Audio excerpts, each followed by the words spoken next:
Hello and welcome to another episode of Behind the Scenes with ESA. I'm Erin Pruetz and I am the Director of Communications at Executive Scheduling Associates. And with me today is our Director of Sales, Dana Smith.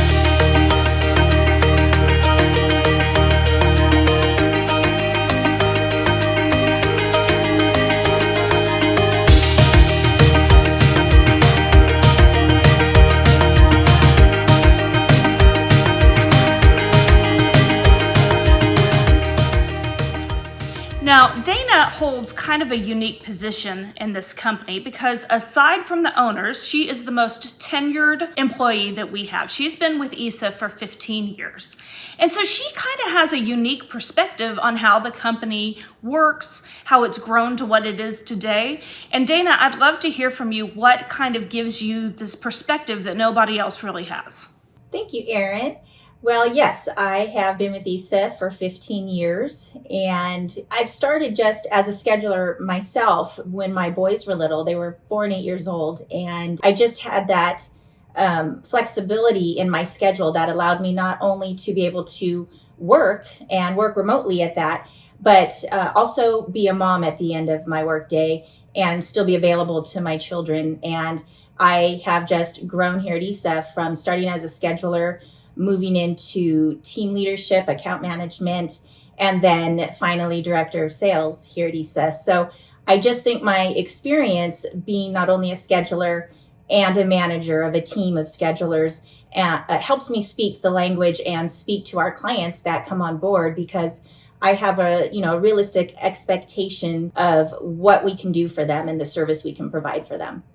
So when you're talking with potential clients, what kind of questions are you asking them? What are you trying to uncover about their needs?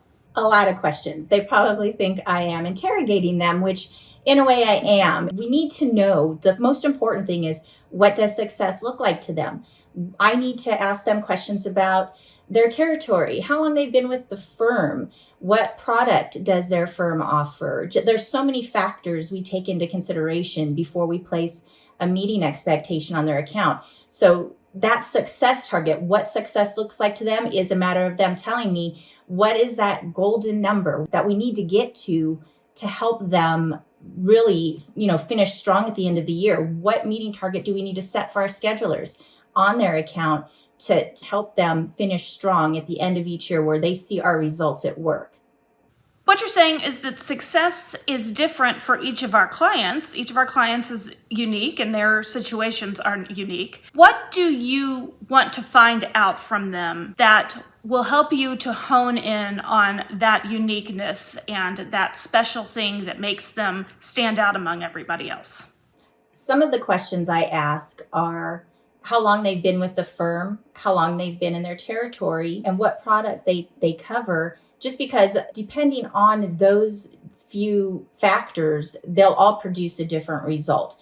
For example, our 401k clients, they tend to have a smaller focus list that we dial out to, where they might only have 200 to 300 contacts max for us to call. And the retirement product itself, 401k, there's a smaller audience and the results are a little lower, but that's only because we have a smaller focus list and a shorter amount of time to work the account.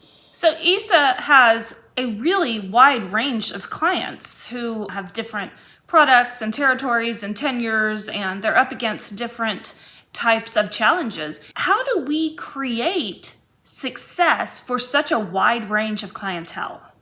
I will find out, again, what success looks like to them and pull the factors in. The questions I ask them with regards to their territory, their tenure, who we're dialing out to, the client focus, as in are we dialing out to the relationships and producers versus the prospects? That helps me run the metrics to determine an accurate meeting expectation. But there are firms that are new to ESA, and even though I have an idea of what we can average on an account, I want to make sure it's fairly accurate. So there's times when I will tell the new clients that come on board, or the new firms, that we really would like to work the account for 90 days so we can pull the scheduler's 3 months average of meetings and, prove that, were we accurate in what that meeting expectation should be?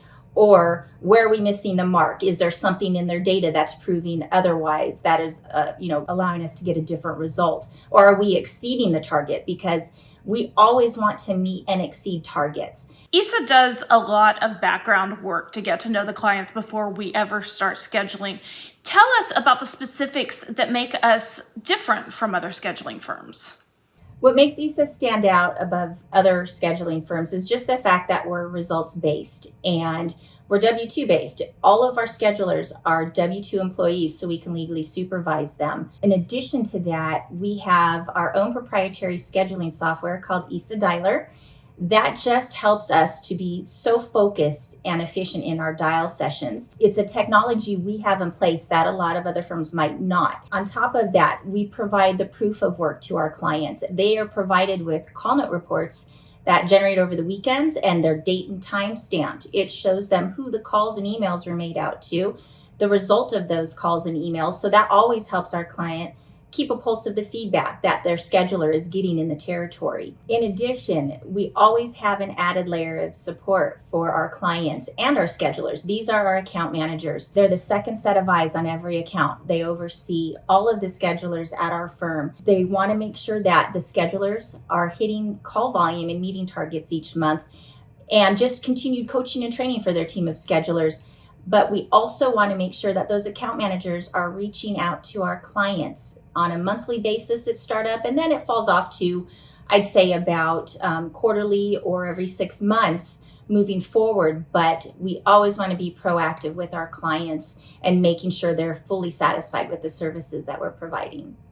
Dana, thank you so much for taking time with us today to talk about how ESA can serve the financial services community. This has been another episode of Behind the Scenes with ESA TV, and we look forward to talking with you next time.